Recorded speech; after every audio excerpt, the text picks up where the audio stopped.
Hello again, everyone. Welcome to this episode of the Calamasa Insider Podcast. Will Coble here, City Manager for the City of Calamasa.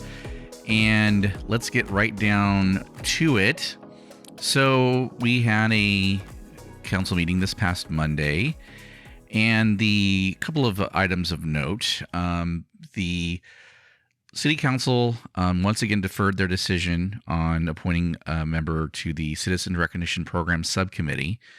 As a reminder, the council approved a committee or a citizen recognition program 2 weeks ago, and but they were going to defer their decision on appointing a member of the council. So it's 2 members of the Parks, Trails, and Community Services Commission and 1 member of the City Council. And based on comments from Parks, Trails, and Community Services Commissioner Howard Reeves, the council has deferred their decision to July, so that further discussion at the committee or the commission level can be had. So stay tuned for that one. Of course, we approved the city council approved the fiscal year 25 budget, which will be one of the topics we're going to talk about today. Also on the consent calendar, the council approved the resolutions necessary to set the city's election for November 5th, 2024. There are 3 spots on the City Council up for grabs. They are the seats of Mayor Bill Davis, Mayor Pro Tem Wendy Hewitt, and Councilmember Linda Molina. The filing period will begin on July 15th and will run through August 8th at 5:30 p.m. If you are interested in running for the City Council, I've included a link in the show notes on how to do that. And please note that the notice of intention to run for office will not be accepted until the opening of the filing period, also known as the nomination period. But however, if you do plan to run, you may want to contact the city clerk sooner rather than later, because there are certain things you have to do if you want to start fundraising and things like that, which you can do right away. You can do those things now. So just make sure you stay tuned for that. Our next city council meeting will be on Monday, June 17th. And of course, on the city's YouTube page, you can find all city council meeting recordings back to February of 2023. And we go further back on our Facebook page as well if you want to check that out. Reminder that the Mesa Verde notice of preparation for the EIR for the amendment they want to make to the specific plan. Public comments on what should be studied as part of the EIR are due by this Monday, June 10th. And details on the notice of preparation can be found on the city's website at cityofcalamasa.net under news and events. The summer lunch program is back. The city is once again partnering with the Yucaipa-Calamasa Joint Unified School District for the free summer lunch from the park program. It begins this Wednesday, June 12th, and runs Monday through Friday from 10:30 a.m. to 11 a.m. And that goes through July 19th. Just keep in mind that on June 19th, July 3rd, and July 4th, there will be no food service. This will be at 4th Street Park, located at 960 4th Street here in Calamasa. Lunches are served on a first-come, first-served basis and are open to all children under 18 years old. And finally, the city will be hosting Popsicles in the Park. Our first event will be June 19th at 1 p.m. at 4th Street Park, and then the second event will be July 18th, also at 1 p.m. at Summerwind Park. So one of the things I wanted to talk about today is the truck climbing lanes project.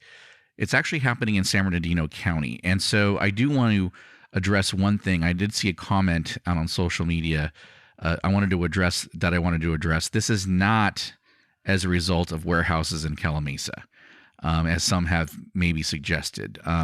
Keep in mind that Interstate 10 is a major east-west corridor across the U.S., and it's a major truck route. And so truck traffic is going to be there whether Calamasa ever built a warehouse or not. So that is to address that hill. So the hill between Glen Rd or Live Oak Canyon is where Live Oak Canyon becomes Glen Rd at Interstate 10. So between that interchange and County Line Road, the hill there causes trucks to move very slowly, which can cause backups and unsafe conditions. So that's why this project is being built. Truck lanes are one of 2 methods that the state of California, by policy, has allowed for capacity enhancements along freeways. And the other option is toll lanes. And we will explore that topic in depth in a future episode when we talk about infrastructure. The project is, like I said, is in San Bernardino County, is being administered by the San Bernardino County Transportation Authority. And that's why the project ends at County Line Road, because it can't go into Riverside County.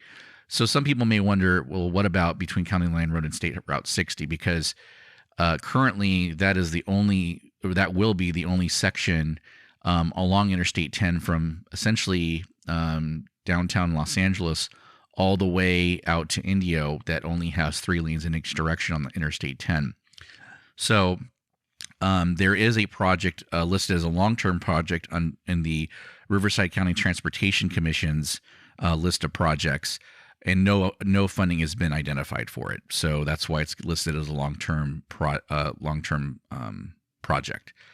The Live Oak Canyon to County Line Road portion has a cost of $40 million for about 2.7 miles. And what drives the cost up and the amount of time the project will take, there is a bridge that is needed over Oak Glen Creek, which is right before the Oak Glen Road Live Oak Canyon interchange overpass. So there's a bridge that needs to be expanded, and so that will take probably the majority of the time. And just to give you an idea, this is a 2.7 mile stretch. County Line Road to Interstate or to State Route 60 would be about 6.5 miles. So you're likely looking at a project cost of well over $100 million for that. I have included links to both the San Bernardino County project, which is ongoing, as well as the long-term project that's listed under RCTC. I have both of those links in the show notes if you want to check those out. Okay, so let's get to the budget now. So the city's budget and 5-year capital improvement plan were approved, as I said earlier, at this week's council meeting. And for details on the budget process and how the budget is crafted, what we do behind the scenes as staff to bring forward and get the budget from beginning to end, you want to check out episode 2 of the podcast, where I sat down with our finance director, Celeste Reed, to talk about that process. So if you want to learn about it, that's the way to do it. And then for more detailed information on the budget, watch either the budget workshop from May 21st or the business lineup on the agenda from this past Monday's meeting. I'm going to link both of those videos in the show notes as well. The general fund budget is about $10 million, give or take, and the budget has a structural surplus, which is, getting more and more rare, unfortunately, for cities these days. A lot of cities are looking at tax measures, particularly sales tax measures, to combat deficits. And I see headlines almost every day, it feels like, that some city in California is considering putting that on the ballot, or they have decided to put it on the November ballot. So you're going to see a number of sales tax measures throughout the state on the ballot, but you'll only be voting on it if you reside in the city that's proposing it. Calamasa obviously is not. We have no intention or no plans to do that in any time in the near future, or even the medium-term future. Obviously that can always change, but we have no plans to do that right now because we have a surplus, so there's no need to. So instead of rehashing and kind of going through the budget, that information's already out there. So let's talk instead about some common complaints or concerns about taxes and service levels and things like that, because it's funny to me, we'll have people show up for certain types of hearings or certain types of items on the agenda. Land use is always a very popular one that gets people out and riled up. But we never see, or very rarely see, engagement and interest in our budget. And the budget is one of the most important things that the city council decides upon, because that really kind of lays out what their priorities are, where they're going to spend their money. Because it's all about where your tax money will be spent and how it will be spent. And that's a very important and fundamental thing. And then, because you can't do much without money, you're not going to have, nobody's going to volunteer, or at least to do their full-time job, right? We have volunteer programs that we certainly have, but at the end of the day, it's very, you still have to employ people, you still have to provide services, you still have to buy things. Very rarely you're going to get donations, things like that. So it's really important on how things are happening. And of course, the things we hear, as people say, I pay too much in taxes. And then on the service side, we need more cops, we need more parks, we need you to fix all of our roads. And so again, all that stuff takes money. So let's look at the taxes part of it first. So, people pay taxes. They pay taxes to the federal government, they pay taxes to the state government, and they pay taxes to the local governments. And the federal government, you pay directly through income tax. At the state level, you pay a combination of income tax, sales tax, gas tax. Those are the big things. You don't pay property tax, though. A lot of people sometimes confuse that when you send your property tax bill that the state has control over it. They don't have direct control over it. They've manipulated the system over the years to kind of try to exercise control over it, or at least exercise where that money goes, but they don't actually directly collect that. That is a local tax money that stays in the county. So you pay the county and it doesn't leave the county. The county then distributes that money among local agencies and to itself as a county entity. And so when you think about what services you get at which level, federal government, of course, the first thing we think of is military, right? And over half of the federal budget goes towards military. So it's, that's their version of public safety, right? Federal, state, national parks are another example. And there's other things as well. The interstate system, which is, although is federally regulated, was originally financed through federal tax money, but all those highways are actually state maintained, and now the maintenance of them are state funded. There's some federal aid that comes through to the states for maintenance of the interstate system, but for the most part, it is done through state money. And then improvements to those interstates, obviously, are now coming from the local government, as we're seeing at Cherry Valley Boulevard, which we'll talk about in a future episode here in the near future. So federal dollars, though, when we pay, you pay a lot of money. There's, the multi-trillion dollars of tax revenue that the federal government gets.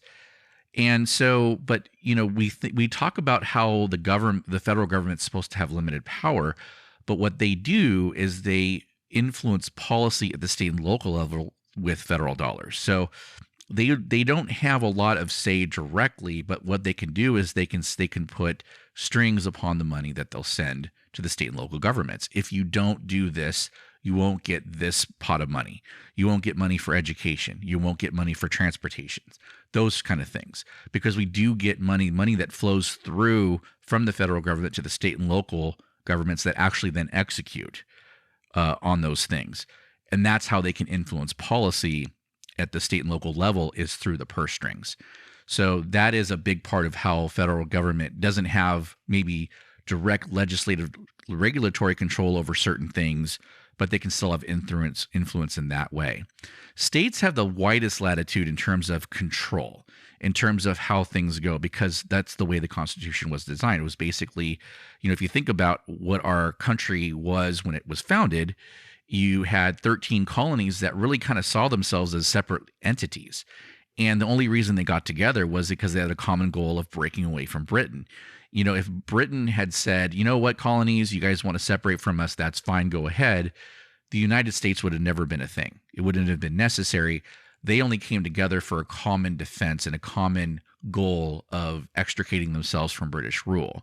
So that was that was the whole point of it. And so, given in that context, when they actually did break free from Britain, there was still a lot of concern about, hey, we still have our colonies, our colonies are becoming states, but we want to make sure that we still have some autonomy. So the Constitution basically lays out things like, okay, here's what we're going to regulate as a whole, and the rest of it's going to go to you as states, right? So now over time, that's obviously changed, but that was the original purpose, which is why states have a lot of control. They have a lot of influence. And so, when we talk about taxes too, people only, say people only have so much capacity to pay taxes, right? And very few people would argue that they pay too little in taxes, right? I don't think anybody's going to say, man, I got my bill from the IRS and gosh, I think it should be higher, right? No one ever, I don't know anybody that thinks that.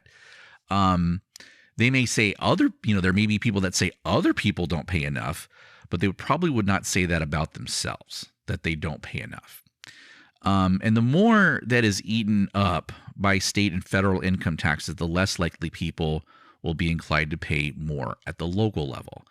So, and the other thing that we hear is, complaints about paying taxes on top of taxes on top of taxes. So I get paid on, have to pay on my income. And then when I get the net amount from my income, then I got to pay sales tax. Then I got to pay property tax. And I got to pay when I sell my property. I have to pay when I buy my property, those kind of things, right? But that falls into the trap of looking at government as a single entity. And so really what happens is government services are indirect, right? Taxes pay for indirect services. And I'll talk about what that means in a moment. But it really is about trying to find different means that try and fairly distribute the cost of providing public services as equitably as possible, which in practice is almost impossible to do because there's many services that have an inverse relationship between income levels and the means and the actual use of services, right? So people that may have capacity to pay for, there's some government services that they're not going to need, right? So, you think about welfare programs and social programs and things like that, for example. And then in California, we have Prop 13, which was, a way to keep taxes under control in the 70s. Taxes were really starting to skyrocket. And so in California in 1978, when we passed Prop 13, it lowered taxes, it rolled taxes back a few years, and it capped in how much it could grow. So you have now you have this further separation of the cost of doing things, the cost of whether it's to pave a road or to pay an employee or things like that, versus how much that has grown over time. And the other thing is because of that, if someone has lived in their house for 50 years, let's say, and they're paying on an assessed value that's, a fraction of their market value of their home, and then their neighbor sells their house, the person that moves in is paying for the exact same services. They live on the same streets, so they use the same streets, they use the same police services, they use the same fire services, they use the same parks, and yet they're paying much, much more. The one neighbor that's been there for 50 years may pay only $600 a year in property tax, whereas the person next to him might be paying $5,000 in property tax for the exact same services. So that is kind of the one of the unintended consequences maybe with Prop 13 is it creates this really wide variety of taxes and how they're paid depending on how long you've lived in your home. And so people, especially younger families that are trying to buy their first home, these are the challenges that they have because they're going to be paying much, much higher taxes than maybe their parents are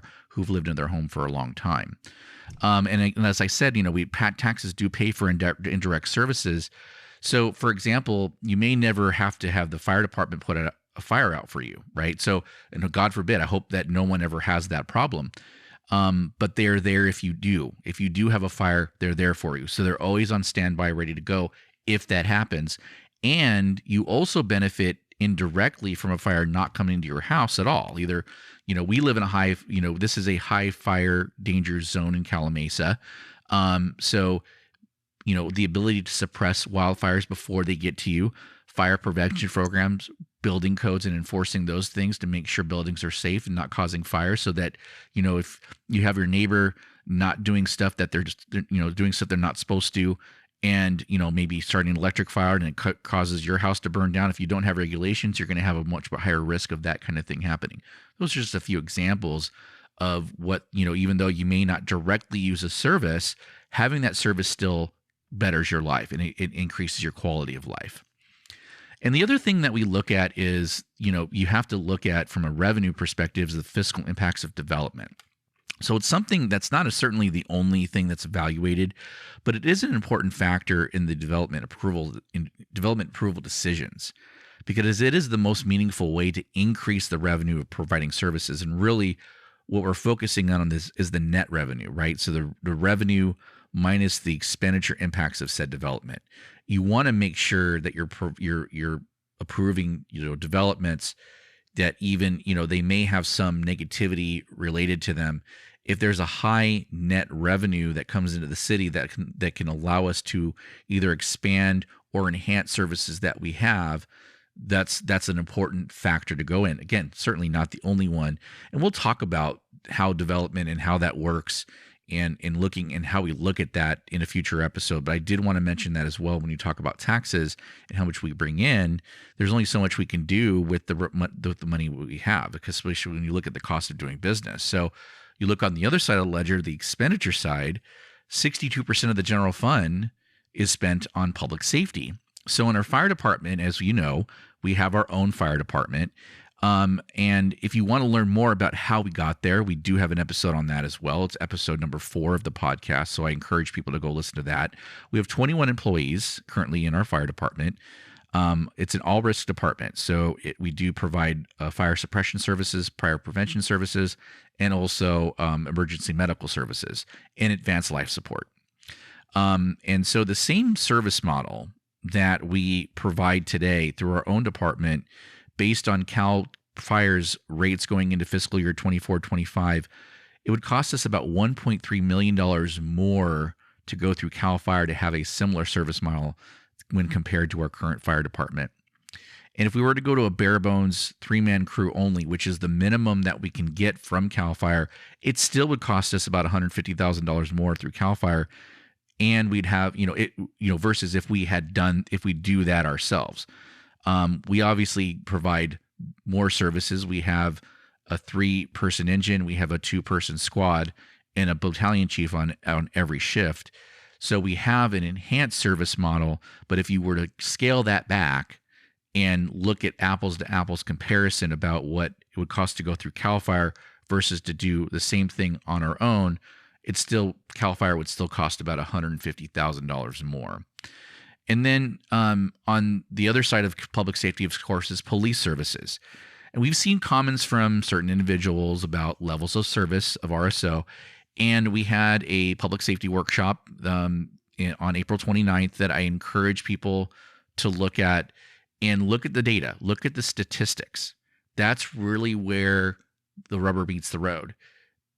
Our current level of service that we have through RSO, is it overwhelming the service provider?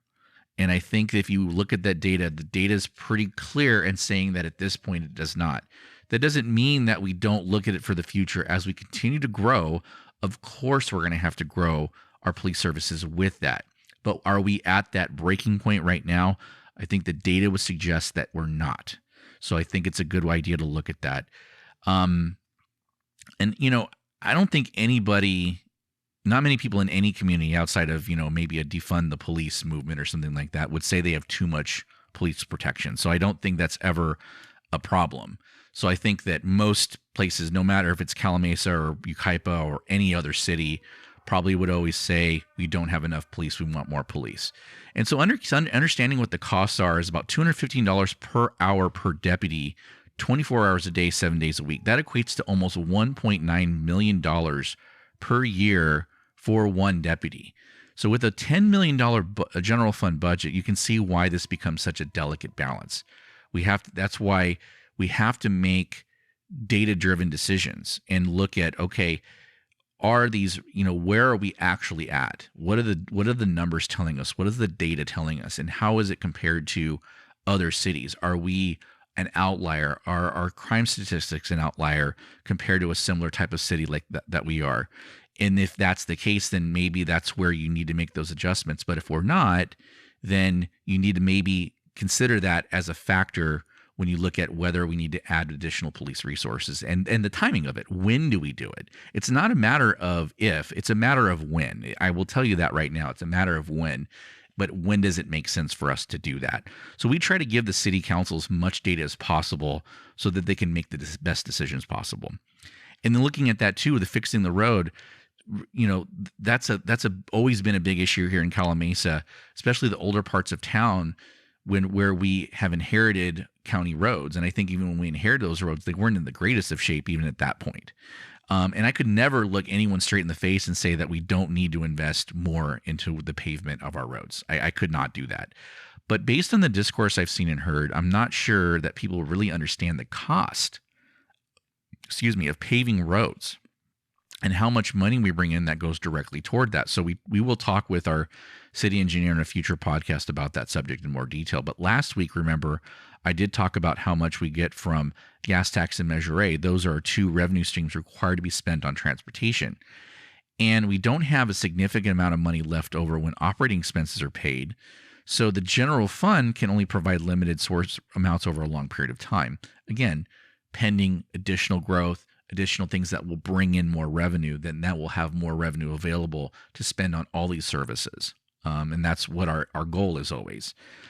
But due to sound fiscal policy and prudence, we were able to spend all of the city's American Rescue Plan Act funds, about just over $2 million, to fund road repairs. And rather than having to do it on operations, a lot of cities ended up using that money on operations. We were in a position that we didn't have to do that, and that is through sound fiscal policy by our city council and our former leadership here at the city.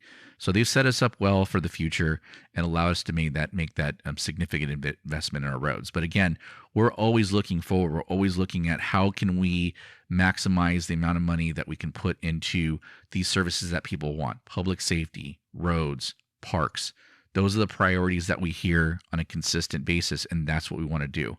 So if you want to look at all this stuff in more detail, the draft budget itself, it is available as part of the agenda packet from this past Monday's City Council meeting, and the final budget will be available to review and download on the finance section of our city's website very soon. So be on the lookout for that, and I'll leave a link in the show notes to our latest agenda where you can find that directly. Okay, so that will do it for this week's episode of the Calamasa Insider Podcast.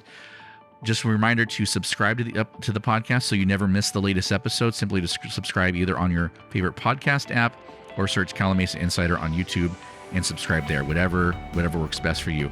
Next week, I will get to Cherry Valley Boulevard interchange and see where we are with that project, and so we'll share that with you. And until then, have a great weekend, and we'll talk to you again next week.